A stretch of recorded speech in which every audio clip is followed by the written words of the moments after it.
అందరికీ నమస్కారం. ఈరోజు చాలా సంచలనమైనటువంటి తీర్పు ఇచ్చింది హైకోర్టు. ఏం చేసింది అంటే మెదక్ జిల్లా కలెక్టర్కి 6 నెలల జైలు శిక్ష, 2000 జరిమానా వేసింది. ఏంటి ఎంత దారుణం అంటే మెదక్ జిల్లా కలెక్టర్ రాహుల్ రాజ్కు 6 నెలల జైలు శిక్ష, 2000 జరిమానా పడింది. ఏ సందర్భంగా అంటే మెదక్ జిల్లాకి చెందినటువంటి చెంగట్ట మండలానికి చెందిన ఒక నల్లమేలి లక్ష్మి అనేటువంటి ఆమెకి ఒక 2.5 ఎకరాల భూమి ఉంది. ఆ భూమిని ముటేషన్ కోసం కోర్టులో ఒక ఆర్డర్ వచ్చింది ఆమెకి ఫేవర్గా. ఆ ముటేట్ చేసి ఆమెకి పాస్బుక్లు ఇష్యూ చేయమని చెప్పేసి హైకోర్టు ఆర్డర్ ఇస్తే హైకోర్టు ఆర్డర్ని ఏమీ పట్టించుకోకుండా జిల్లా కలెక్టర్ వాళ్ళు వేరొకరికి ఇవ్వడం అనేటువంటిది జరిగింది. అదంటే కంప్లీట్ కంటెంప్ట్ ఆఫ్ కోర్టు.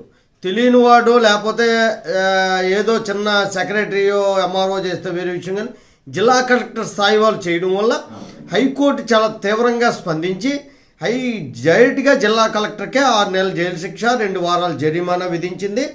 ఈ ఐఏఎస్లు సామాన్యుల్ని కోర్టుల చుట్టూ తిప్పడానికి సిద్ధపడ్డారా అని చెప్పి కామెంట్ కూడా చేసింది.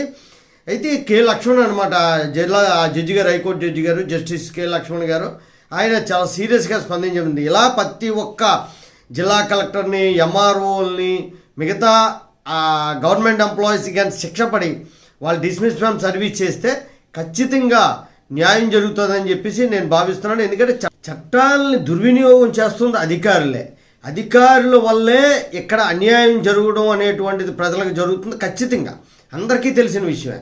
హైకోర్టు అన్నా భయం లేదు, కింద కోర్టులు అన్నా భయం లేదు, ఏమి భయం లేదు. ఎవరో రాజకీయ నాయకుడు ఫోన్ చేస్తే వాడి పేరున పట్టాదారులు ఇచ్చేయడం, లేకపోతే భూమి వాడి పేరుని ఇష్యూ చేయడం అనేటువంటి జరుగుతుంది. శిక్షలు చాలా కఠినంగా ఉంటుంది. ప్రధానంగా ఏంటంటే ప్రభుత్వం యాక్షన్ కూడా చాలా సీరియస్గా ఉండాలి. కోర్టు ఆర్డర్ ఇలా ఇచ్చినన్నే డిస్మిస్ ఫ్రమ్ సర్వీస్ చేయాలి. తర్వాత వాళ్ళ వాస్తుల మీద ఎంక్వైరీ చేయాలి. వాళ్ళ పిల్లలు చదివినటువంటి సర్టిఫికెట్లను కూడా క్యాన్సిల్ చేసే ప్రక్రియను తీసుకురావాలి. ఎందుకంటే లంచాలతో ఆ డొనేషన్లు కట్టి చదివించాడు కాబట్టి అవి కూడా డిస్మిస్ చేస్తేనే దారికి వస్తారు. జై హింద్, భారత మాతాకి జై.